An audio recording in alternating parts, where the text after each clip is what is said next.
Now, in recent international news is the rise in the number of arranged weddings brokered online in India. The surge has given rise to the country's first web-based premarital detective service, who supply private detectives to snoop on prospective in-laws. In a country where 95% of marriages are arranged by parents, such tools have proven hugely popular. But in our own lives, you know, when you're searching for a partner, how much did you look to your parents for advice, and did you actually listen to them? No. Maybe I should have. No, I think my parents were great because they were always...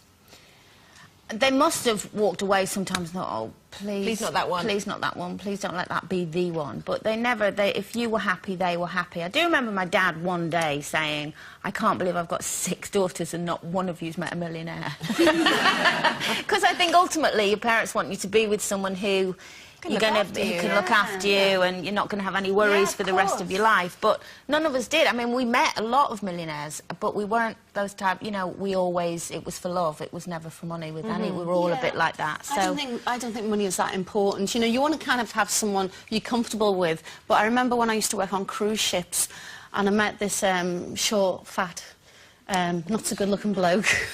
And my mother thought he was marvellous because he had a helicopter. I thought, you know, that's the basis for a good future, isn't it? A helicopter.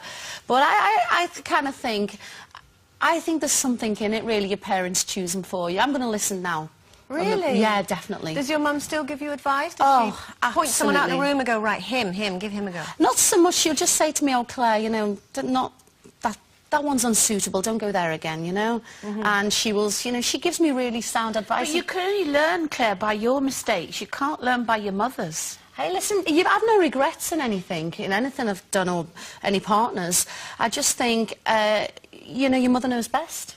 What about the notion of hiring, you know, a private detective to look into, you know, the prospective in-laws or what have you? Do you think that's taking it a step too far, or would you... I think Ray wished he'd done that. Really? I think he did. I think he'd have run a mile. What do you think?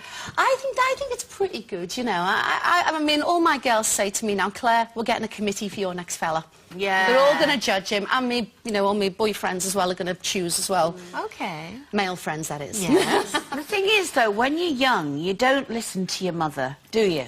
You don't listen to anything she says. It doesn't matter what they say. You know, my mother said to me so many times, he's wrong, and you know what? I went exactly the other way, because that's what you do. It's forbidden fruit, isn't it? Yes, absolutely. Yeah. But you know what? She was right. And I can say that now in hindsight, of course I can.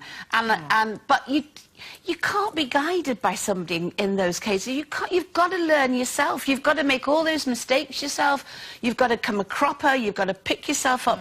Then go back and say, Mum, you're right. I will listen to you now. I agree with you now as a 40-year-old woman, but as a sort of teenager or in my early 20s or what have you, I was brought up to listen to my mum and dad. So it actually didn't occur to me to not listen to them, because I always felt that they had my best interests at heart, that they wouldn't necessarily have said, oh, no, not him, if they weren't right. So I did the opposite. If my parents said, oh, no, I don't like the look of him very much, I went that way.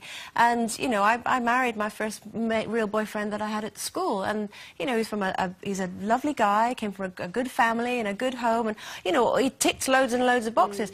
OK, it didn't actually work out, but I don't know what else they could have necessarily done to find someone Andrea, all the boxes can be ticked. Yeah. Someone can be seen perfect on paper, but the magic doesn't happen. No. And when that magic happens, sometimes you can't fight it. Well, I have to say as well, I've never understood women who, you know, just marry for money or just because he's loaded, you know what I mean? But I have to say, I've never understood that until last weekend. Because, right, I was working and the guy I was working with was like a multi-millionaire, and afterwards, it was in London, I had to get back to Manchester, and he said, no, you must come in the helicopter with me. It wasn't her friend from private cruise, helicopter, no, it wasn't. And we went in this private helicopter and we landed in his front garden. Well, I say front garden, it was a park.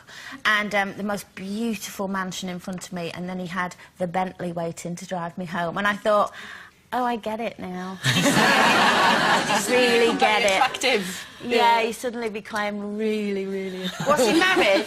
Yes, yes, he was. Happily. Happily. Ever after. But not as happily as me. OK. Time for